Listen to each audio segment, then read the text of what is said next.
a frame and bike that's going to be awesome once we fix it. It fell and big old chip of paint out. Hey guys, welcome back to the channel. As always, please slash the like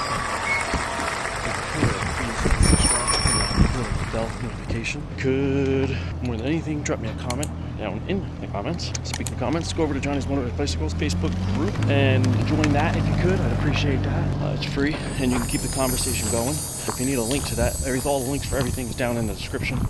I'm starting to do that as always, address and email and all that. So if you could go down there if you need a link. Now, what I'm doing today, just really quick here, I'm getting ready to build Heather's bike. So I am put it up on the Walmart cart, and just a quick tape off. I don't really care about some of the stuff.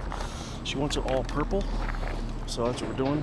This is the 4mm spacer motor, so it is designated as her motor now since it is now bright purple. I think I got a good coat of purple on it. I'm just giving it a couple more minutes to tack up. She wants it to be a matte finish. So the bike itself is gloss black. We found a nice pair of suspension forks to go on there. I got a set of side pull brakes and a matching set of cantilever brakes. They actually came off the same bike. It was kind of almost perfect. So the side pull, I got them all disassembled to paint them properly. All the side covers, stator cover, clutch cover, buck and bar cover, whatever. And there's the other brakes. Going with the handlebars, purple too. I'm not 100% sure if we're gonna like this. This is her original set of handlebars off of her bike. She likes them, so we're going to reuse them, but there is another purple set of handlebars that we have that are like a BMX style high bar that we might use. I'm not 100% sure on that yet. This is her tank, the red one. Hopefully it doesn't have any cracks in it. 2 of the rear studs were bent. The neck was bent in from the accident, but I think it is still good. It was brand new when it went on there, so hopefully it's still good. And then the motor, obviously, this is the one, like I said, I put the 4mm spacer in, the 38mm stroke. I don't remember all the port timings, but everything is on there, so good to go. But it's a really pretty purple. Basically, it matches her pedals, and that's what she really wanted, was to match the pedals and match the sheathing. So I'm going to throw a couple coats of matte clear Rust-Oleum. This is the same brand paint I used also. Or if you're using a different brand, I would recommend waiting the full 48 hours to cure, then doing the clear coat. But this is all the same brand, so I'm going to do it as a regular coat. Okay guys, this is what we got. I figured I'll bring you in and show you real quick. We got a real pretty purple. I'm not going to lie, it is a very pretty purple. It matches the sheathing perfectly. In fact, I got a little on my thumb. I'm going to take it over to you and I'm going to show you the sheathing. Boom. Looks really good. We put a nice matte finish, and I say we because Heather thought about doing stuff. This is the gas tank. Looks good. Looks really pretty, but that matte finish makes the purple really pretty. I mean, it's a pretty purple to begin with, so I'm happy with it. But all in all, I mean, looks great, I think. I mean, this is going to be the biggest pain in the butt, honestly. It's going to be the hardest pain in the butt. Oh, I shouldn't have touched that. Boy, it felt way drier to the touch, but that's all right. Never noticed that. But all in all, very happy with the way it came out. And we're going to take the stuff inside and we're going to hang it up so that it can finish curing. And hopefully tomorrow I'll be able to start assembling it. No guarantees on that yet, but probably. So we're going to call it the Purple Nightmare. Why? Because it's purple, the bike is black, and Heather's a nightmare. So that's what we're going to call it. Right, honey? Yeah, sure. But, oh, here, let me show you the sheathing really quick, because I got it on my thumb. You can see what I mean. We got some on the test wheel. I just needed some sheathing here. That's the sheathing, and that's the, yeah, it matches the pedals. The pedals are slightly darker, but for the most part, same. But look at the color match on the sheathing to my thumbnail. You may remember this bike. This is the black bike that I used for, like, one day as a daily and quickly decided not to. Mainly, I didn't like the feel of it. It had a solid fork on it. I'll get to this in a second. It was just too short. It was a very small bike for me, and it's similar to a gas frame bike, and I feel that even if I was to get a gas frame bike, it's going to be no fun for me. Meaning like the felt fakers. They're just smaller. They're more of a laid out kind of a concept, and that's what this is. This is short and laid out, which is great for riding, but not for me, particularly because a whole bunch of physical problems that keep me from being able to do it properly, comfortably, however you want to put it. It's just not possible for me really to do any kind of long rides in that kind of frame. It's just very, very uncomfortable for me. So whatever. With that being said, we moved past it. We took this off from being my daily very quickly because I was uncomfortable with it, and we then switched it to a nothing. And I was actually thinking about throwing the frame out unless I can make it work for Heather's new bike. And the only way I could make it work for Heather's new bike is if I was able to change the forks. I know she's not going to want to ride a non-suspension bike, so I did some digging, I did some playing, and with her help, I was able to take these shocks. This is a regular, like a triple tree kind of design, except there's no triple tree, but it fit inside the head tube. The big problem I was having is the head tube is very large, and I thought the races were built into it. Well, they are, and they aren't all at the same time. It just so happened that this came off of a Schwinn. The Schwinn head tube, the bearings were the exact same size as the original bearings for this head tube. That put a little bell in my ear and started tingling, and I was able to start putzing around, and I was able to make the head tube fit this suspension fork. So now, and it's black, they are a brand, are they Santor? Yeah, they're super common brand, but it wasn't a super cheap Schwinn, so they're probably mediocre at the very least. I think they're mediocre shocks, and for her amount of weight that she is, I think they're going to be phenomenal for her. So that's freaking awesome. So now we have a good size frame for her. We have front shocks for her and a frame and bike that's going to be awesome once we fix it. We're going to use her original wheel just because it's going to fit better. Plus I have the derailleur on the back. I don't know if you remember, I'll give you a quick rundown. This crank, this side, is actually off a bike that I was scrapping, and I put it on here and it fit perfectly so I could run this size chain. The importance with this size chain is the chain that was on here was a 1 to a 3-speed bike, because this isn't originally a 3-speed bike. This has a Shimano Nexus setup on it. Originally, it is not a Shimano Nexus anymore. Well, that is still the Shimano Nexus, but it is no longer going to be a Shimano Nexus. If you look, I put a rear derailleur on here. This is still from the Nexus. So I will run a regular, 7-speed or 6-speed in the back here. But with that being said, then you need the multi-speed chain. The 1 and 3-speed chain is much thicker. So that does not fit in the original sprocket that was on here. That's why I had to put the 3 sprocket on here. And I'm going to be putting the other wheel on here. Now, with that all being said too, I don't think I'm going to run a front derailleur on this bike. Mainly because I just don't think it needs it. She never switches the front gears anyway. Even when she did have the front derailleur, she leaves it on like the easiest or whatnot. So I'm probably going to put it on the middle, which is not the easiest, but should be more than easy, and she'll have the back to change gears with. This tire's coming off. I will keep it though because it's 26-inch. I might be able to use these spokes. You never know. I'll probably keep it for a little bit till I decide what to do. I'll definitely save this. Everything else though is pretty much junk. I did put this on just to see if it would fit. It does fit perfectly well, but I did make another one for that. I also made a different one for the front here, so we're going to switch them out also. All we really have to do is cut the head tube, or not the head tube, but the tube that comes out for the shock that the head tube holds onto. We just got to cut that so we can shorten it, and that should be it. I might leave it a little longer because this is a different setup now. I have to really measure it. I got some other spacers from her bike, and I might just bring it up and leave it as is and only cut a little bit off. We're still deciding on that. I got different handlebars for this that will all be figured out in a little bit, and a different neck also from her bike, a different tank. So basically everything's going to be different. It's going to be all new and fancy and shiny. The main thing I'm going to do is get it into a roller. So I'm going to figure out this front suspension, and once I figure out the head tube and front suspension, I can go on with the handlebars, and then I'll move on to the rear wheel and the brakes. I want to make it a full rolling bicycle before I worry about the motor bits. This is what I come up with. This black dot. So we cut it off right there. So all we got to do is try to keep it as straight as possible. I'm not gonna lie, guys, this vise makes a world of difference for me.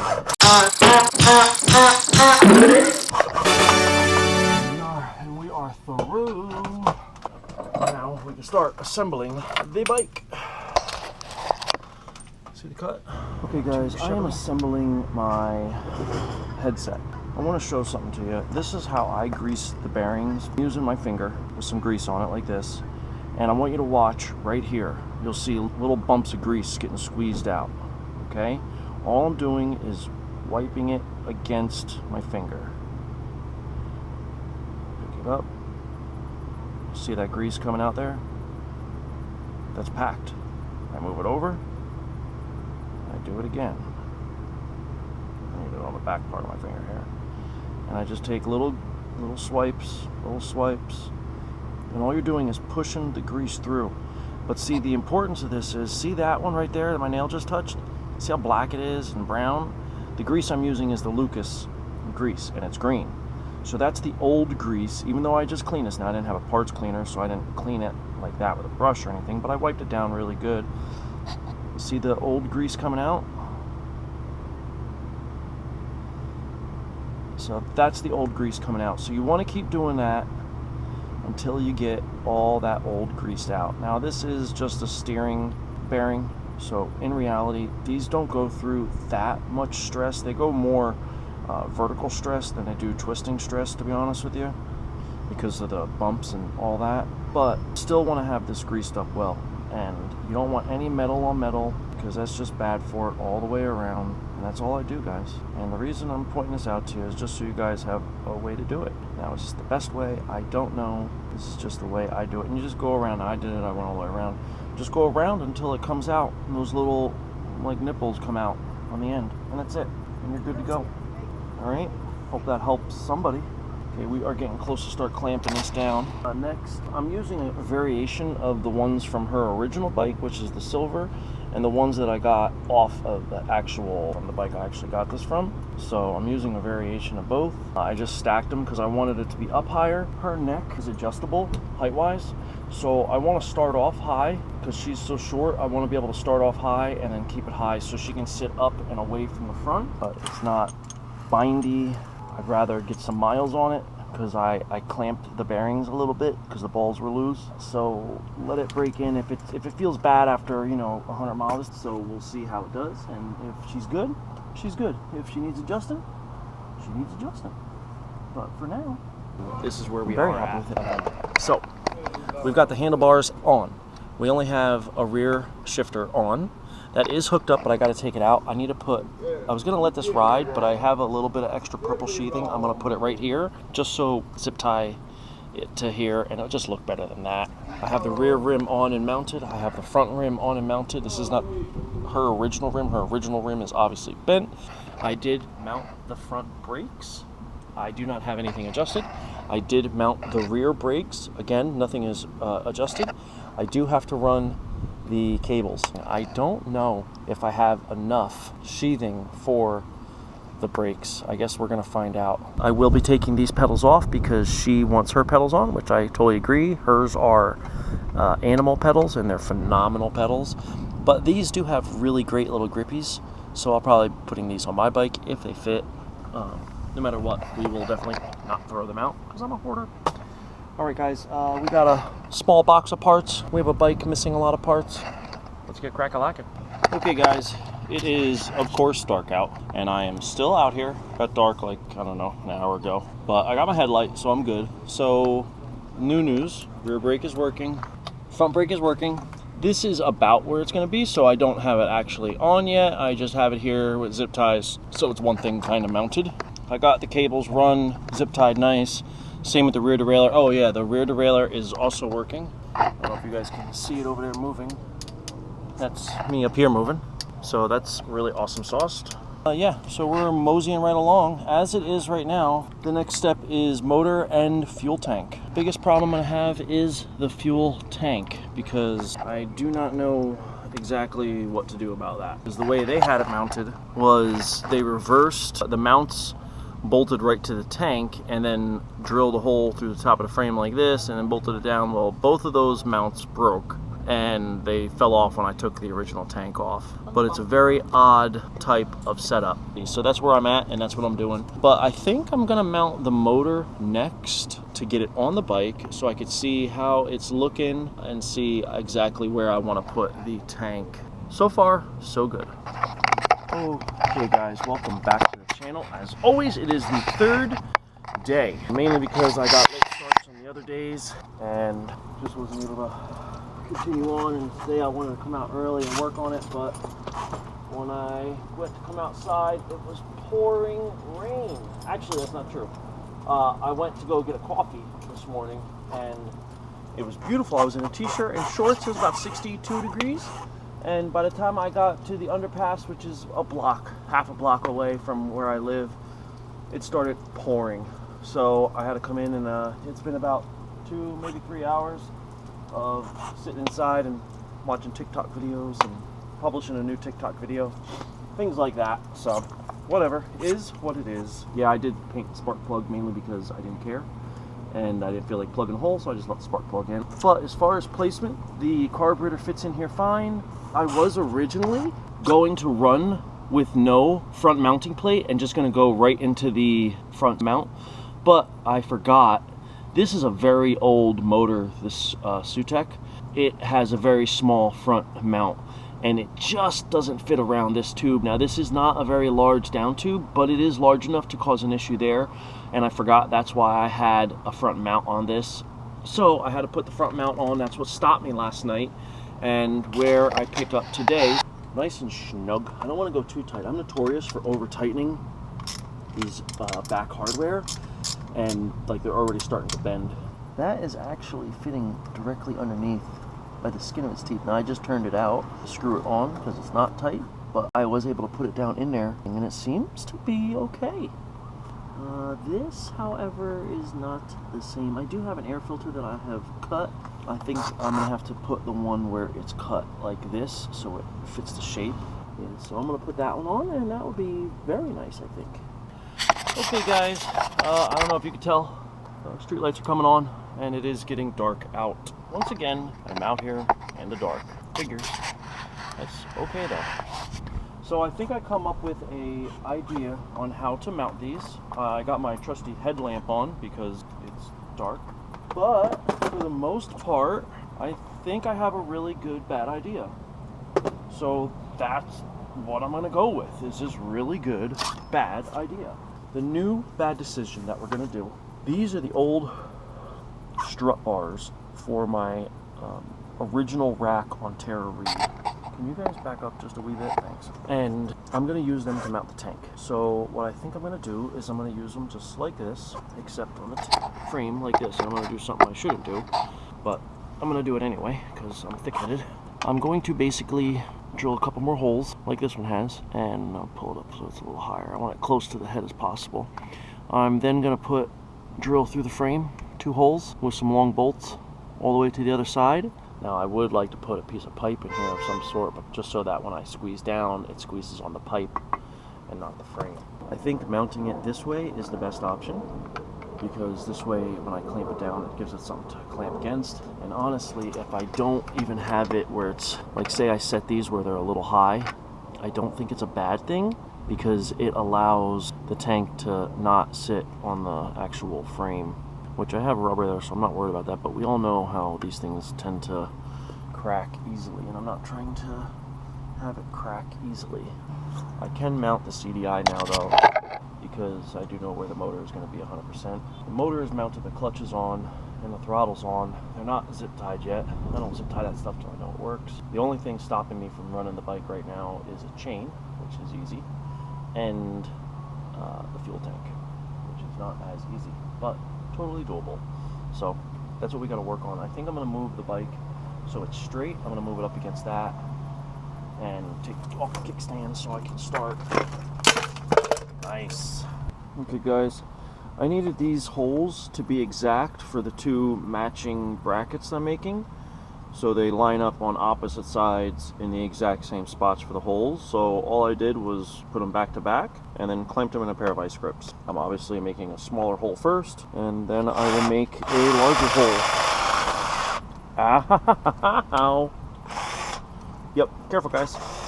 Remember, don't do anything you see me do. Oh, in case I didn't make that disclaimer yet, do not do what I'm about to do. No. Unless you got a TIG welder and can do it properly, but I'm willing to risk Heather's life on it. No, I'm confident it will be okay for a while.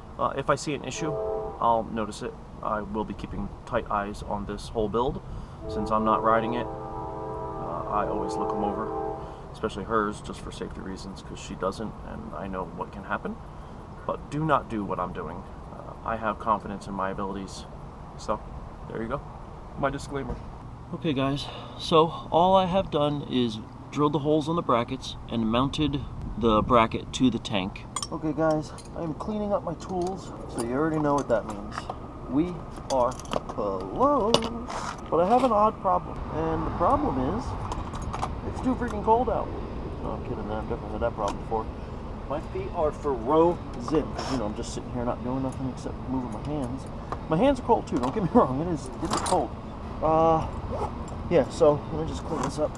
So anyway, this is the problem. Allow me to demonstrate it. Oh, I didn't put gas line on yet. So obviously the clutch is not in. You can see here's the clutch working.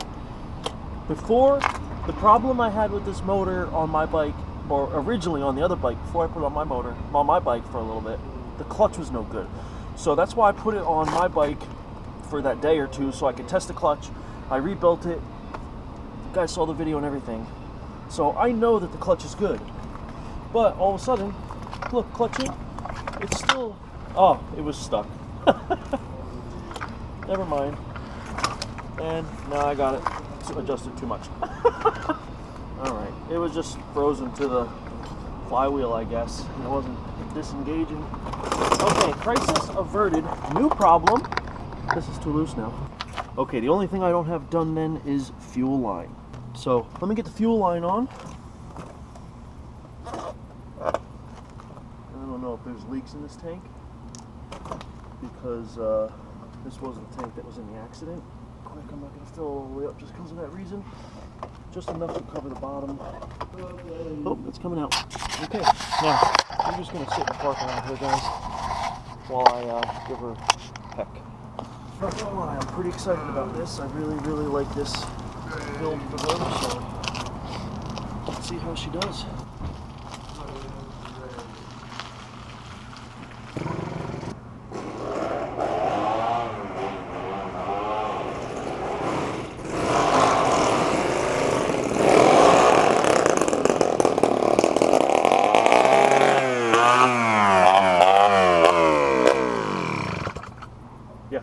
I did it again. I forgot to put the exhaust on.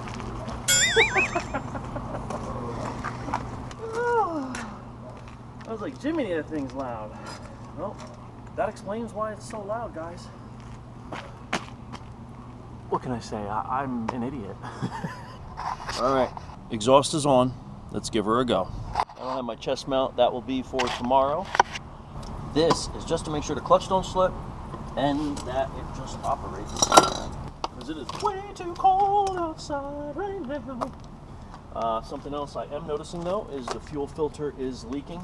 So it probably got a crack in it from when she got into the accident and I just can't see the crack.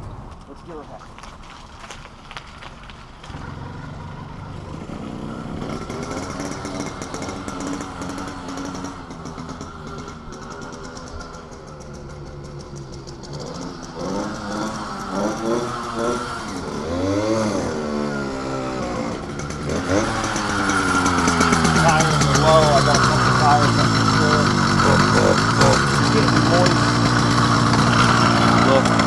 Right here, watch, I'll wipe with my glove.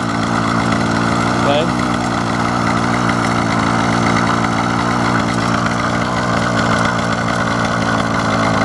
I wiped it away. You can see it getting more and more moist. So this tank is no good. Okay, whatever. I had to repaint the tank anyway. It's so I'm glad I found that out. Okay guys, let me turn that up so you can see nothing probably, but whatever. So there you have it, guys. I am extremely happy with the build. I think it came out great. Oh, I never even showed you, I don't think. I cut the bolts off here. It's good. I put Loctite on it. I think we'll be fine. You know, is this gonna be a forever bike? I doubt it. There's a leak somewhere here, and in the seam up here. So no matter what, the tank is shot skis. I'll probably put the tank I actually took off of this bike on here because it's a perfectly good tank. I'm really happy with it. How long is the purple gonna last? Probably not that long because I can already smell it burning. But everything worked really well. It, you know, pulled speed okay. I didn't really get on it because I have the gas leak and the carb needs to be fattened up a little, I think. The motor this was on was pretty much stock motor, and I don't think it needed as much fuel to get going. So I gotta pump the tires up because the rear one's getting a little low. I didn't try the gear shifts yet. I'll do that tomorrow. I did try the brakes. They worked great. All in all, like for real, everything worked really nicely. And since I gotta take the gas tank off again tomorrow, I am definitely gonna bend. I'm gonna bend these corners down. If not, I will just round them off a little, and then I'm gonna put like a piece of nylon in there, something to give a little bit of cushion to resist the vibrations and just not have metal on metal, especially two separate metals, aluminum and steel. They just don't wear well together. Yeah, tomorrow in the daylight I will get much more involved in it, but just in case I don't, I'm gonna say, guys, thanks for watching. If you could, hit the like button. If you could, smash the subscribe and the little bell notification. As always, if you could drop me a line down in the comments, I appreciate that a whole bunch. Also, Johnny's Motorized Bicycles Facebook group. Head over there, join the Facebook group. My messages link. You can post pictures, videos, link your YouTube channel, all that stuff over there. There's a link for it down in the description for the TikTok, for the Venmo, for the address to send me stuff, for email to send me stuff. Everything is in the description.